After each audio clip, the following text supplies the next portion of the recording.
ఒకవైపు ఇరాన్, మరొక వైపు అమెరికా, ఇజ్రాయెల్ కూటమి. వీళ్ళ మధ్య యుద్ధ వాతావరణం రోజురోజుకి వేడెక్కుతోంది.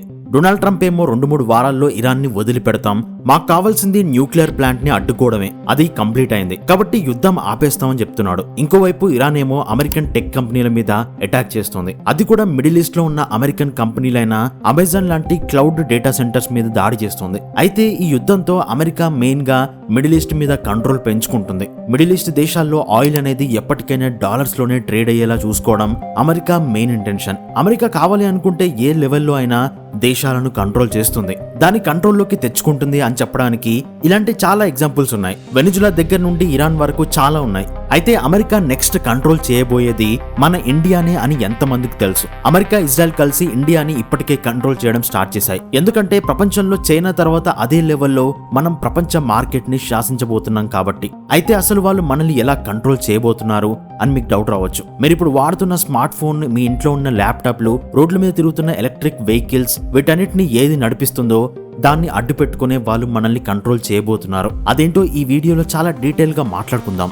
లాస్ట్ ఇయర్ పార్లమెంట్ లో బడ్జెట్ ప్రవేశపెడుతున్నప్పుడు మన ఆర్థిక మంత్రి నిర్మలా సీతారామన్ గారు ఒక సంచలన ప్రకటన చేశారు. ఒడిషా, ఆంధ్రప్రదేశ్, తమిళనాడు లాంటి తీర ప్రాంత రాష్ట్రాల్లో రేర్ ఎర్త్ మినరల్స్ అంటే అరుదైన భూమి యొక్క ఖనిజాలను వెలికి తీసేందుకు స్పెషల్ కారిడార్స్ ఏర్పాటు చేస్తామని, దానికి నిధులు కూడా కేటాయిస్తామని చెప్పారు. ఇదేదో ఆషామాషిగా చేసిన ప్రకటన కాదు. ఈ రేర్ ఎర్త్ మినరల్స్ అనేవి భవిష్యత్తు ప్రపంచానికి ప్రాణవాయువు లాంటివి. ఇందులో దాదాపు 17 రకాల ఎలిమెంట్స్ ఉంటాయి. వీటన్నిటిని కలిపి రేర్ ఎర్త్ మినరల్స్ అంటారు. అయితే మనం వాడే ఎలక్ట్రానిక్ వస్తువులు, దేశ రక్షణకు వాడే defence system, missiles, electric vehicles, వీటన్నిటిలో అత్యంత ముఖ్యమైనవి పర్మనెంట్ మ్యాగ్నెట్స్. వీటిని తయారు చేయాలంటే ఈ రేర్ ఎర్త్ మినరల్స్ పక్కాగా కావాల్సిందే. అయితే ఇప్పటి వరకు ప్రపంచంలో ఈ రేర్ ఎర్త్ మినరల్స్ మార్కెట్ లో ఎవరు టాప్ పొజిషన్ లో ఉన్నారో తెలుసా?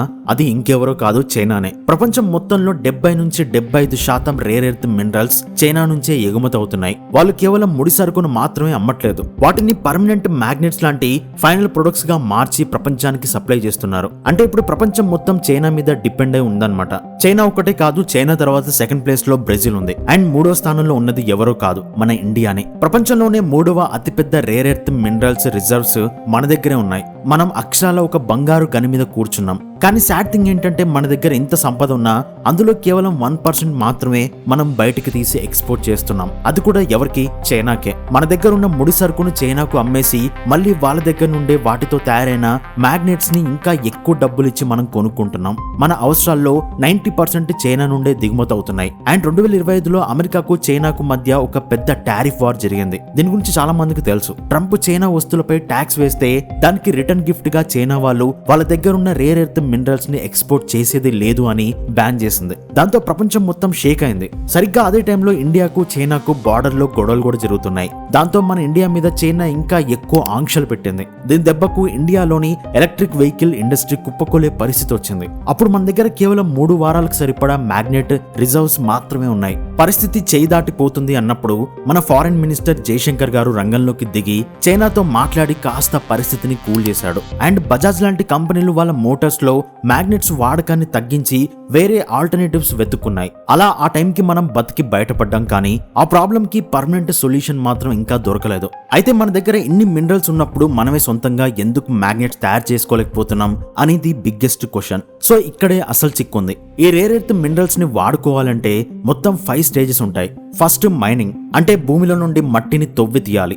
సెకండ్ సెపరేషన్, అంటే ఆ మట్టిలో ఉన్న ఖనిజాలను సపరేట్ చేయడం. థర్డ్ ఎక్స్ట్రాక్షన్, అంటే కెమికల్స్ ని ఉపయోగించి ఆ మినరల్స్ ని బయటికి తీయడం. ఆ తర్వాత వాటిని పాలిష్ చేసి ప్యూర్ గా మార్చడం. ఆ తర్వాత ఆ ప్యూర్ మినరల్స్ తో పర్మనెంట్ మ్యాగ్నెట్స్, అలాయ్స్ తయారు చేయడం. అందులో మొదటి 3 స్టేజెస్ వరకు మన ఇండియాలో జరుగుతున్నాయి. కానీ 4వ స్టేజీలో చాలా ఇబ్బంది పడుతున్నాం. అండ్ అసలైన 5వ స్టేజీలో అయితే మనం జీరో. ఇండియాలో ప్రాపర్ గా మంచి క్వాలిటీతో మ్యాగ్నెట్స్ తయారు చేసే ప్లాన్స్ అస్సలు లేవు. 2023లో విశాఖపట్నంలో ఒక చిన్న ఫ్యాక్టరీ స్టార్ట్ చేశారు. కానీ అది సంవత్సరానికి 3000 కిలోలు మాత్రమే తయారు చేయగలుగుతుంది.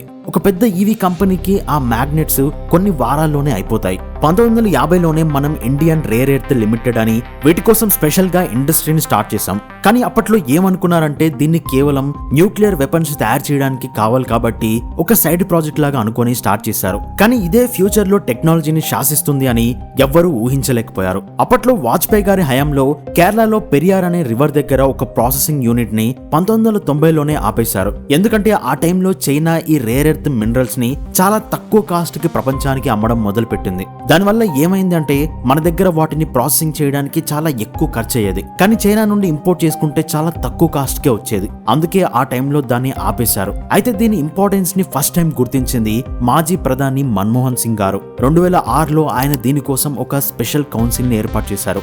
ఆ తర్వాత 2012లో కేరళలో ఉన్న యూనిట్ ని రీఓపెన్ చేసి మళ్లీ రేర్ ఎర్త్ మినరల్స్ ని ప్రాసెసింగ్ చేయడం స్టార్ట్ చేశారు. అండ్ 2015లో ప్రధాని మోడీ ఒడిశాలో డైరెక్ట్ గా ఒక ప్లాంట్ ని ఓపెన్ చేశాడు. అయినా సరే మనం ఈ టెక్నాలజీ పరంగా ఇంకా చాలా వెనుకబడి ఉన్నాం. చైనా ఎందుకు ఇంత సక్సెస్ అయింది అంటే 1964లోనే చైనా అప్పటి అధ్యక్షుడు డెంగ్ జియావోపింగ్ ఒక మైనింగ్ లొకేషన్ కి వెళ్లి ఇదే మన భవిష్యత్తు అని ఫిక్స్ అయ్యాడు. 1992లో ఆయన ఒక మాట అన్నాడు, మిడిల్ ఈస్ట్ దేశాలకు క్రూడ్ ఆయిల్ ఎలాగో చైనాకు ఈ రేర్ ఎర్త్ మినరల్స్ అలాంటిది అని చెప్పాడు. ఆయన ఎంత విజనరో ఆలోచించండి. అయితే చైనా వాళ్ళకి రేర్ ఎర్త్ మినరల్స్ చాలా ఉన్నాయి సరే, మరి వాటి నుండి పర్మనెంట్ మ్యాగ్నెట్స్ ని ఎలా తయారు చేసింది, చైనాకి ఆ టెక్నాలజీ ఎలా వచ్చింది? దీని వెనుక ఒక ఇంట్రెస్టింగ్ స్టోరీ ఉంది. అదేంటంటే నిజానికి చైనా దగ్గర ఆ టెక్నాలజీ లేదు. ఆ టెక్నాలజీ అమెరికా నుండి చాలా తెలివిగా చైనా కొట్టేసింది. 1980లో అమెరికాలో జిఎం మోటార్స్ అనే ఒక కార్ల కంపెనీ ఉండేది. దాంట్లో కార్లు తయారు చేయడానికి కావాల్సిన అన్ని మెటీరియల్స్ కి సపరేట్ గా ఒక డిపార్ట్మెంట్ ఉండేది. అలాంటి ఒక డిపార్ట్మెంట్ లో సైంటిస్టులు నియోడైమియం అనే ఒక మోస్ట్ పవర్ఫుల్ అయస్కాంతాలను కనిపెట్టారు. ఆ డిపార్ట్మెంట్ పేరు మ్యాగ్నెక్వెంచ్. ఈ మ్యాగ్నెట్స్ అనేవి అమెరికా తయారు చేసే మిసైల్స్ లో అలాగే కంప్యూటర్ హార్డ్ డ్రైవ్ లో చాలా ఇంపార్టెంట్. అందుకే దీనికోసం అమెరికన్ గవర్నమెంట్ పెంటగాన్ కూడా ఫండింగ్ చేసింది. అయితే జిఎం మోటార్స్ అప్పటికే చాలా నష్టాల్లో ఉంది. ఎందుకంటే అప్పటికే జపాన్ కి చెందిన టొయోటా, హోండా కంపెనీ కార్ల వల్ల జిఎం మోటార్స్ వాటా అనేది మార్కెట్ లో తగ్గిపోయింది. అందుకే జిఎం మోటార్స్ వాళ్ళు వాళ్ళ మార్కెట్ ని పెంచుకోవడానికి ఓన్లీ కార్ మ్యానుఫ్యాక్చరింగ్ మీద ఫోకస్ పెడితే చాలు అనుకున్నారు. అంటే నియోడైమియం మ్యాగ్నెట్స్ తయారు చేయడానికి చాలా ఖర్చు అయ్యేది. దానికి బదులుగా బయట తక్కువ కాస్ట్ కి వేరే మ్యాగ్నెట్స్ ని ఇంపోర్ట్ చేసుకుంటే సరిపోతుంది కదా అని అనుకున్నారు. అంతేకాదు నియోడైమియం మ్యాగ్నెట్స్ తయారు చేసే డిపార్ట్మెంట్ యూనిట్ ని అమ్మేయాలి అనుకున్నారు. అప్పుడే చైనా ఎంటర్ అయింది. ఇన్ఫాక్ట్ చైనా ఎప్పటి నుండో ఈ టెక్నాలజీని కాపీ చేయాలని ట్రై చేసింది. అయితే చైనా డైరెక్ట్ గా ఎంటర్ అయితే అమెరికా ఒప్పుకోదు. అందుకే చైనా చాలా సీక్రెట్ గా సెక్స్టాంట్ గ్రూప్ అనే ఒక అమెరికన్ కంపెనీతో డీల్ కోసం వెళ్ళింది. ఈ కంపెనీ వెనుక శాన్ హ్యూయాన్ న్యూ మెటీరియల్ మరియు China national non ferrous metals అనే రెండు చైనా ప్రభుత్వ రంగ సంస్థలున్నాయి.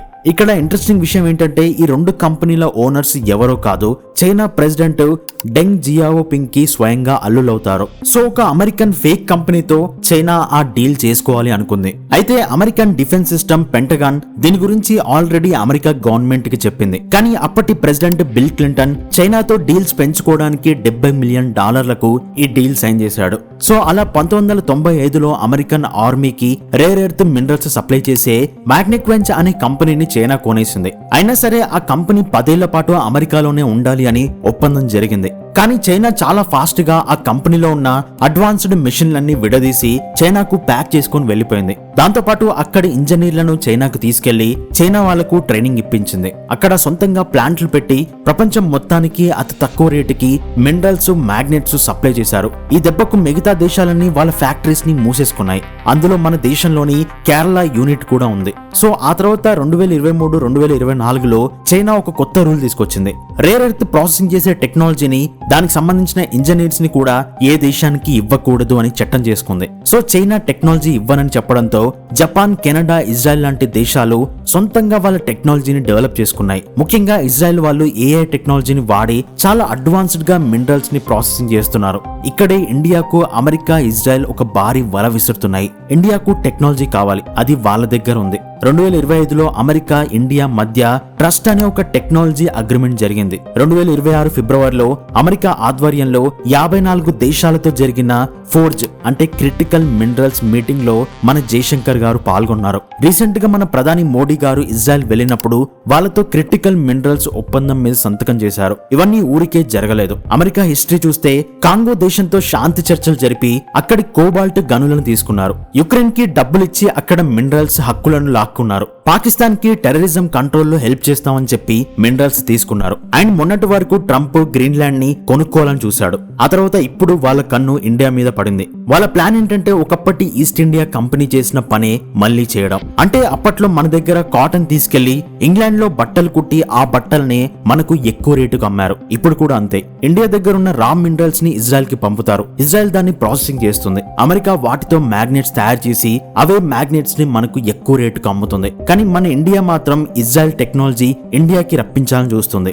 దాని గురించే నరేంద్ర మోడీ రీసెంట్ గా ఇజ్రాయెల్లో సైన్ చేసి వచ్చాడు. అయితే అమెరికాని కాదని మన ఇండియా రష్యాతో చాలా క్లోజ్ గా ఉంటుందని, అమెరికాకి ఇండియా అస్సలు భయపడట్లేదు అని ఇండియాలో ప్రచారం జరుగుతుంది. కానీ రియాలిటీ ఏంటంటే అమెరికా చెప్పినట్టుగానే మన ఇండియా వింటూనే ఉంది. ట్రంప్ చెప్పగానే మనం రష్యా దగ్గర ఆయిల్ కొనడం 19% తగ్గించాం. అంటే లాస్ట్ 5 years లో ఇదే తక్కువ పర్సెంటేజ్. అండ్ అమెరికా నుండి ఆయిల్ కొనడం అనేది 83% పెరిగింది. రీసెంట్ గా మళ్ళీ వార్ జరగడం వల్ల రష్యా నుండి ఇంపోర్ట్స్ ని 40% కి పెంచుకుంటున్నాం. అయితే ఒకప్పుడు రష్యా ఒక బ్యారెల్ కి $12 డిస్కౌంట్ ఇచ్చేది, కానీ ఇప్పుడు చాలా తగ్గించి $2 నుండి $8 డిస్కౌంట్ మాత్రమే ఇస్తుంది. ఇదంతా చూస్తుంటే అమెరికా ట్రాప్ లో మనం పడిపోతున్నామా అన్న భయం కూడా స్పష్టంగా కనిపిస్తుంది. అయితే మనకు ఒక పెద్ద రిలీఫ్ ఏంటంటే అమెరికాని మనం నమ్మలేకపోయినా సరే ఇజ్రాయెల్ ని మాత్రం మనం నమ్మి తీరాలి. ఎందుకంటే టెక్నాలజీ పరంగా ఇజ్రాయెల్ మనకు ఎప్పుడూ హెల్ప్ చేస్తూనే ఉంది, వాళ్ళ టెక్నాలజీని మనకు ట్రాన్స్ఫర్ చేస్తూనే ఉంది.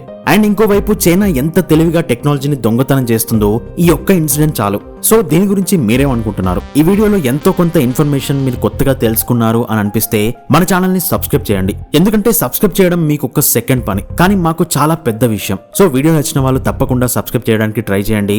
ఇలాంటి ఇంట్రెస్టింగ్ విషయాలు అందరికీ తెలియాలి కాబట్టి ఈ వీడియోని మీ ఫ్రెండ్స్ అండ్ ఫ్యామిలీస్ కి తప్పకుండా షేర్ చేయండి. మరొక ఇంట్రెస్టింగ్ టాపిక్ తో మళ్ళీ మీ ముందుకు వస్తాను. అప్పటి వరకు సెలవు. జై హింద్.